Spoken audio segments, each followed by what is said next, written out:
Naranasan niyo na bang humingi ng tulong sa Diyos at nangakong may gagawin bilang kapalit? Ngunit nang gumanda ang kalagayan, unti-unti ninyo nang itong nakalimutan. Kung oo, ang kwento natin ngayong araw ay isang mapagnilay na paalala. Hindi nakakalimutan ng Diyos ang mga pangakong ginagawa natin sa Kanya. Manatiling nakatutok at samahan ninyo ako sa pagtatanghal ngayong araw.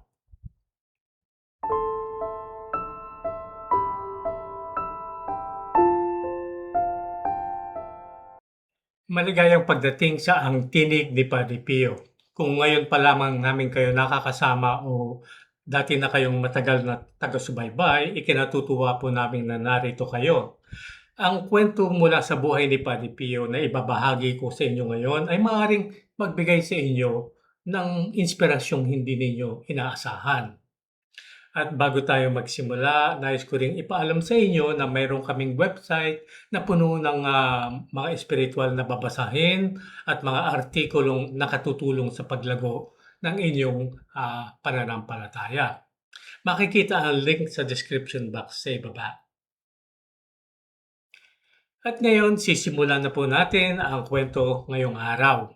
Ito po ay nagmumula sa aklat na Stories of Padre Pio ni Madam Catarina Tangari, isang biograpo at espiritual na anak ni Padre Pio.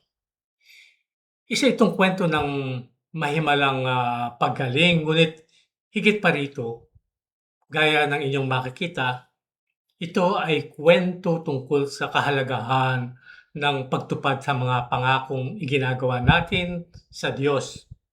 Panoorin at pakinggan ninyo. Karaniwan sa maraming parokya sa ibang bansa sa panahon ng Kwaresma ay naglilibot ang pari sa mga tahanan upang basbasan ang mga pamilya bilang paghahanda sa Pasko ng pagkabuhay. Sa isa sa mga pagdalaw na ito, ang kapilan o ang chaplain na dumating upang basbasan ang tahanan ni Madam Tangari ay nagtanong kung maaari ipagdasal ni Padre Pio ang isang pamangkin niya na malubha ang karamdaman. Sabi niya, 18 taong gulang pa lamang siya. Mayroon siyang pulmonyang bronchial o sa baga. Lubhang nag-aalala ang pamilya. Halos wala ng pag-asa. Panalangin na lamang ang makatutulong sa kanya ngayon, lalo na ang panalangin ni Padre Pio. Hilingin mo kay Padre Pio na huwag mamatay ang binata at naway walang bakas na maiwan ang karamdaman. Sumagot si Madam Tangari na wala siyang magagawa. Imposibleng makapunta siya sa San Giovanni Rotondo sa mga susunod na araw. Pagkaalis ng pari, nais na sana niyang bumalik agad sa kanyang gawain. Ngunit sandali siyang huminto at minasdan ang kanyang tahanan, lalo itong maganda at matapos mabasbasan. Puno ng kapayapaan, kaayusan at ng tahimik na kagalakang madalas na bunga ng biyaya ng Diyos.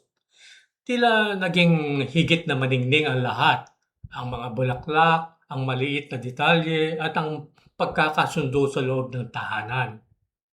At sa gitna ng kapayapaang iyon, isang kaisipan ang pumasok sa kanyang isip. Talaga bang wala akong magagawa para sa pamilyang ito na nagdurusa? Hindi niya kilala ang pamilya. Hindi niya alam ang kanilang apelyido, tirahan, ni maging ang pangalan ng may sakit na binata. Ngunit ano nga ba ang kahalagahan ng mga bagay na iyon? May isang taong naghihirap at nalaman niya ang tungkol sa pagdurusang iyon.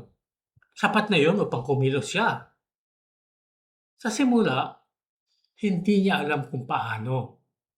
Kaya nagsindi siya ng kandila sa harap ng larawan ng banal na puso ni Jesus at iniaalay ito para sa pamilya. Batay sa kanyang sariling karanasan, alam niyang kung minsan ay napakabisa ng gayong maliliit na gawain ng pananampalataya.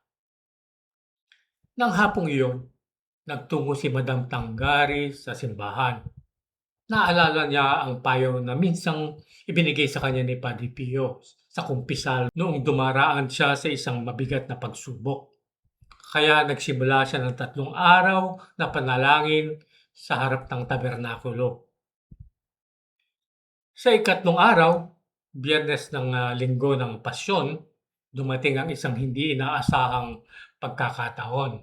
Nalaman ni Madam Tanggari na maaari pala siyang makapunta sa San Giovanni Rotondo. Doon, personal niyang ipinagkatiwala kay Padre Pio ang may sakit na binata at ang kanyang pamilya. Sinabi ni Padre Pio sa kanyang karaniwang payak o simpleng paraan, ipakonsagra nila ang kanilang tahanan at pamilya sa banal na puso ni Jesus. Nang ipinarating ni Madam Tanggari ang payong ito sa kapelan, namangha ito at nagsabi, "Wala ka nang masasabi pang higit na mabuti kaysa diyan, Ginang Tanggari." Pagkatapos ay nagpaliwanag siya. Ilang taon na ang nakaraan nang walang matirhan ang pamilya ng kanyang kapatid at dumaraan sila sa malaking paghihirap. Gumawa sila ng isang panata. Kapag nakatagpo sila ng angkop na tahanan, agad nila itong ikokonsagra sa banal na puso ni Jesus. Sa kanilang sigasig, bumili pa sila ng isang larawan ng banal na puso ni Jesus na gagamitin sa seremonya ng pagkokonsagra. Di nagtagal, nakatagpo sila ng isang magandang tahanan, higit pa sa kanilang inaasahan. Ngunit hindi natupad ang kanilang panata. Ang larawan ng banal na puso ay naitabi sa isang sulok at nakalimutan, at ang pagkokonsagra ay paulit-ulit na ipinagpaliban. Paminsan-minsan ay pinapaalalahanan ng kapela ng kanyang kapatid tungkol sa pangako. Ngunit ganito na lamang ang kanilang sagot dito. Maaari pa akong ibang kailangan gawin. At lumipas ang mga taon hanggang dumating ang masakit na pagsubok na iyon. Isang pagsubok na sa wakas ay naging dahilan upang matupad ang matagal nang nakalimutang panata. Noong mahal na araw, ayon sa payo ni Padre Pio, taimtim na ikinonsagra ng kapelan ang tahanan at pamilya ng kanyang kapatid sa banal na puso ni Jesus. At mula mismo sa araw na iyon, nagsimula ang paggaling ng binata. Isang ganap na paggaling na walang iniwang anumang bakas ng karamdaman. Tinapos ni Madam Tanggari ang kanyang salaysay sa mga salitang ito. Itinuturo sa atin ni Padre Pio na mamuhay ng payak at natural sa daigdig ng sobrenatural. Ang lahat ng kanyang ginagawa ay nakasentro kay Hesus Kristo. At iyan ang dahilan kung bakit napakabisa nito. Kahit mula sa malayo, siya ay nagiging kasangkapan ng biyaya ng Diyos. At sa pamamagitan ng kanyang paggabay, tayo rin ay inaanyayahang maging maliit na kasangkapan ng poong may kapal at awa ng Diyos. At dito nagtatapos ang ating kwento ngayong araw. Naway pagpalain kayo ng banal na puso ni Jesus. Maraming salamat sa inyong panonood. Kung nagustuhan ninyo ang pagtatanghal ngayong araw, mangyaring mag-like at ibahagi ito upang mas marami pang tao ang maaabot ng mensahe ni Padre Pio. Huwag din kalimutang mag-subscribe at pindutin ang kampanilya sa kanan ng subscribe na buton upang hindi ninyo makaligtaan ang aming mga bagong video na ilalabas namin sa hinaharap. Nais ninyo bang mapalalalim ang inyong kaugnayan kay Padre Pio? Isang alang-alang ang paglahok sa mga alagad sa kalinga ni Padre Pio, ang grupo ng aming mga buwanang mga donante o taga-abuloy at isang natatanging paraan upang lumago sa buhay espiritual. Maging bahagi ng aming komunidad na nagkakaisa sa panalangin. Makikita din ninyo ang link sa join page sa description box sa ibaba. Maaari rin yung panoorin ang mga inirekomendang video sa end screen sa bandang huli. Mayroon din tayong website na puno ng mga spiritual na babasahin. at ang mga artikulong makatutulong sa paglugo ng inyong pananampalataya.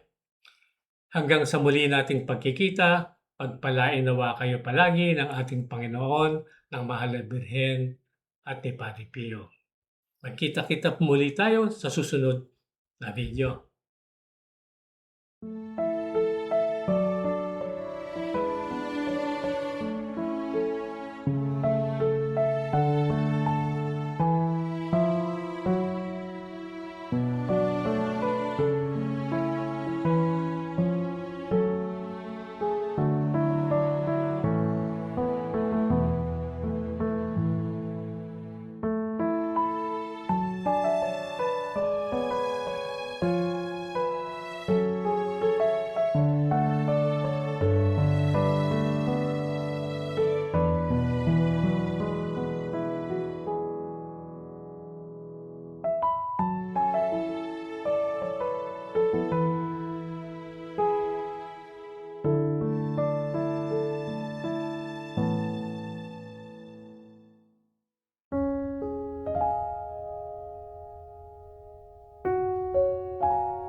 In nome del Padre, del Figliolo e dello Spirito Santo, e così sia. Sia lodato Gesù e Maria, e